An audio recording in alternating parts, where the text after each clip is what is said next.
ఇప్పుడు random blood sugar, semen analysis, diagnostic tests పై 50% discount, ఉచిత ఐయుఐ మరియు ఐవీఎఫ్ కన్సల్టేషన్, ఉచిత అల్ట్రాసౌండ్ స్కానింగ్ అందిస్తున్నారు. 49 అంటే సంతానం, 49 అంటే సంతోషం. చిత్తూరు పార్లమెంట్ స్థానం కనుక ఒకసారి కనుక చూసుకుంటే సార్, ఉన్నటువంటి 7 స్థానాల్లో వైసీపీ పార్టీకి అయితే ఇక్కడ ఎదురుగాలి వీస్తుంది. 4 స్థానాలు వైసీపీ చూపిస్తున్నారు, 2 అయితే టఫ్ అయితే చూపిస్తున్నారు. కుప్పం అయితే తెలుగుదేశం జనసేన చూపిస్తున్నారు. చంద్రబాబు గారి స్థానం ఏమంటారు? ఈ స్థానం నుంచి ఏమంటారు?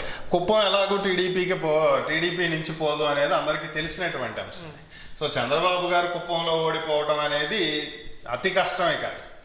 సో ఇక మిగిలినటువంటి స్థానాలు చూసుకుంటే చంద్రగిరి కష్టమే, అది ఆల్రెడీ తెలిసిందే. గతంలో చంద్రబాబు గారు చంద్రగిరిలో పోటీ చేసి అక్కడ ఓడిపోయిన తర్వాత ఆయన కుప్పానికి వచ్చింది. సో పలమనేరు కొంచెం టఫ్ ఫైట్ నడవచ్చు యాక్చువల్గా, బట్ కానీ అది వైసీపీకి 1 సైడెడ్గా ఉంది.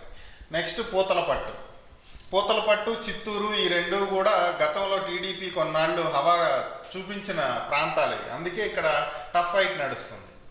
ఓకే, నగరీ స్థానం కూడా ఇక్కడ వైసీపీకి వెళ్తున్నారు. మరి కొంతమంది ఏమో నగరీలో ఈసారి రోజా గారు ఓడిపోతున్నారని ప్రచారం చేస్తున్నారు. దాని గురించి ఏమంటారు? రోజా గారు ఓడిపోతున్నారని చెప్పేవాళ్ళు ఎందుకు ఓడిపోతున్నారో కూడా చెప్పాలిగా, అది కూడా ఇంపార్టెంటే కదా.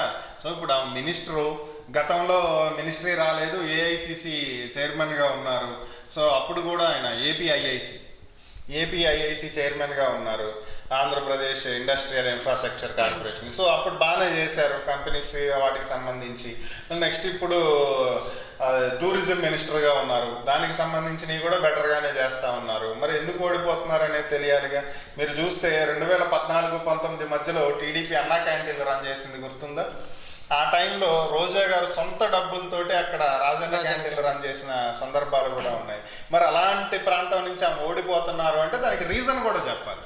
సో అది లేనప్పుడు మనం ఏం చెప్తాం?